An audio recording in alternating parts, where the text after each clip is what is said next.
আমাদের মধ্যে মতানৈক্য হোক, তবে দোয়া করেন মত বিরোধ যেন না হয়। মতের ভিন্নতা থাকবে, এটাই গণতন্ত্রের সৌন্দর্য। সব দল তো এক দল নয়, সবগুলা দল ভিন্ন ভিন্ন, তাদের দৃষ্টিভঙ্গিতেও কিছু পার্থক্য থাকবে, এটাই স্বাভাবিক। আমরা সকলের মতকে শ্রদ্ধার সাথে দেখি, তবে আমরা নিজেরা যে মতটা প্রকাশ করি, আমরা চেষ্টা করি চিন্তা ভাবনা করে জাতির স্বার্থেই সেই মতগুলা প্রকাশ করার। অতএব মতানৈক্য এটা ডেমোক্রেসির সৌন্দর্য।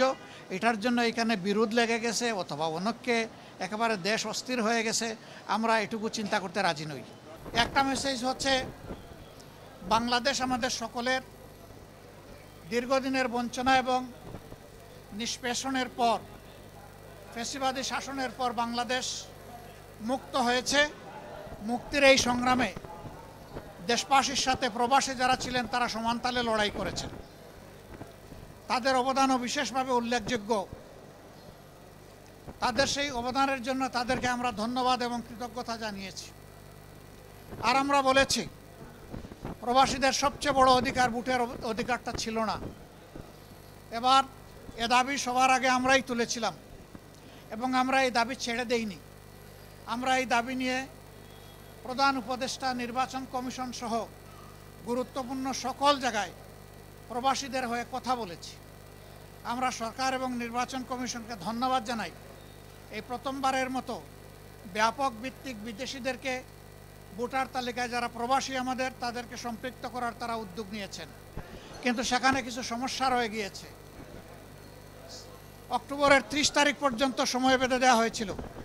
এই সময়ের ভিতরে যে সফটওয়্যার এখানে ইনস্টল করা হয়েছে, এটা ফাংশন করে নাই প্রপারলি, যার কারণে আগ্রহ থাকা সত্ত্বেও, চেষ্টা থাকা সত্ত্বেও অনেকেই কিন্তু ভোটার হতে পারেননি। আমাদের দাবি থাকবে নির্বাচন কমিশনের কাছে কমপক্ষে আরও 15 দিন এই সময় বর্ধিত করা হোক এবং যে জটিলতাগুলো রয়েছে সেগুলা সহজ করে তাদেরকে ভোটার হওয়ার সুযোগ তৈরি করে দেওয়া হোক। আরও কিছু সমস্যা আছে, কিছু শর্ত জুড়ে দেওয়া হয়েছে। আমরা বলবো, একজন নাগরিকের প্রমাণের জন্য তার আইডি কার্ড, ন্যাশনাল আইডি যথেষ্ট। তার পাশাপাশি যদি তার একটা পাসপোর্ট থাকে, ভ্যালিড পাসপোর্ট, তাহলে আর কিছুরই প্রয়োজন হয় না।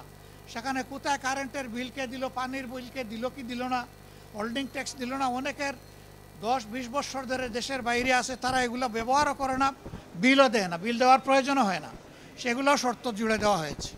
আমরা এগুলাকে সহজ করার জন্য আহ্বান জানাবো। এর পাশাপাশি আরেকটা মেসেজ আমরা তাদেরকে দিয়েছি, তাদের দায়িত্ব শুধু দেশকে দেওয়া নয়, দেশের দায়িত্ব তাদেরকে সম্মান দেওয়া এবং মিলেমিশে দেশে প্রবাসে নিবাসে যারা আছেন, আমরা সবাই মিলে সবগুলো হাত একত্রিত করে সবগুলা মেধাকে এক কেন্দ্রে এনে আমরা আমাদের দেশকে নিয়ে ইনশাআল্লাহ আগামীতে সামনে আগাতে চাই। এই জন্য আমরা বলেছি, জাতীয় সংসদ সহ সরকার পরিচালনা এবং দেশ গঠনের সর্বক্ষেত্রে প্রপোর্শনেট হারেই প্রবাসীরা ইনশাআল্লাহ তারা সেখানে অংশগ্রহণ করবেন, তাদের সেই জায়গাটা নিশ্চিত করা হবে ইনশাআল্লাহ। এটা হয়তো সময় লাগবে, এটা আজকেই বললে আজকেই হবে না, কিন্তু এটি আমাদের স্বপ্ন। স্বপ্ন বুনলে একদিন আল্লাহ তাআলা বাস্তবায়ন করবেন ইনশাআল্লাহ। আমরা সেই স্বপ্নের দিকে আগাবো আল্লাহ চাইলে। সম্মানিত সাংবাদিক বন্ধুগণ, এরপরে সর্বশেষ আমি তুরস্কে এসেছিলাম, যুক্তরাজ্য এবং তুরস্ক। সেই তুরস্ক থেকে আজকে এখানে আসলাম। সেখানেও সরকারি বেসরকারি বিভিন্ন পর্যায়ে আমার অত্যন্ত গুরুত্বপূর্ণ মিটিং হয়েছে। আর বাংলাদেশি ডায়াসপোরা আছে যারা, তাদের সাথেও আমার বসা হয়েছে, তাদের কথাও শোনার সুযোগ হয়েছে। আমি আসলে নিজের কোনো প্রয়োজনে দেশ থেকে বের হইনি, আমি বের হয়েছিলাম দেশ এবং জনগণের প্রয়োজনে। যেখানে গিয়েছি জনগণের স্বার্থকে, দেশের স্বার্থকে সামনে রেখেই কথা বলার চেষ্টা করেছি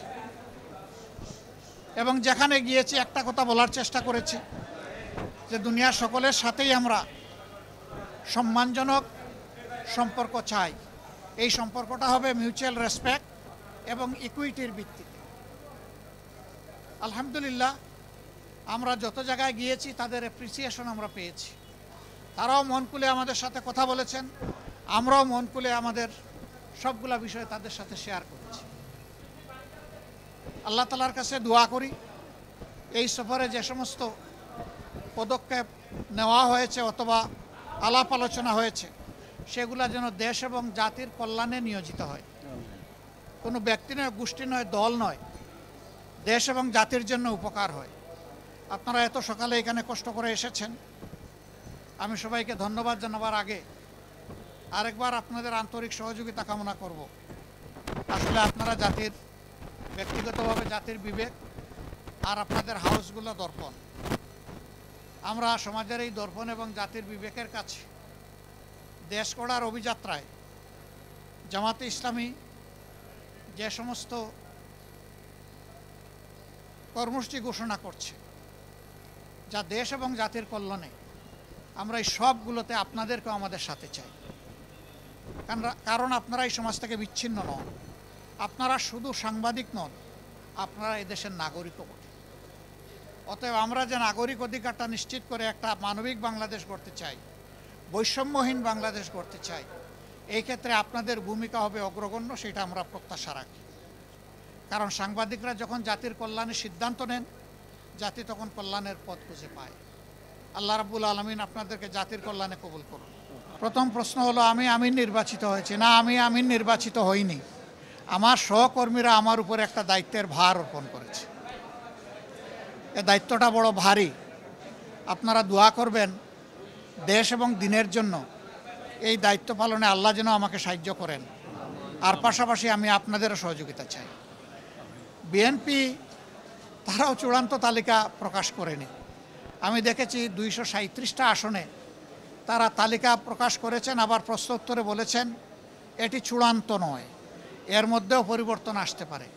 আমরা কিন্তু 1 বছর আগেই প্রায় এই তালিকা বিভিন্নভাবে আঞ্চলিকভাবে আমরা এটা জানিয়ে দিয়েছি। চূড়ান্ত তালিকাটা সময় মতো আমরা ইনশাল্লাহ কেন্দ্রের পক্ষ থেকে ঘোষণা করব। তবে যেহেতু আমরা একা ইলেকশন করব না, আরও অনেককে আমরা ধারণ করব, দেশ এবং জাতির স্বার্থে সব দিক বিবেচনা করেই চূড়ান্তভাবে যথাসময় ইনশাল্লাহ আমরা প্রার্থী ঘোষণা করব।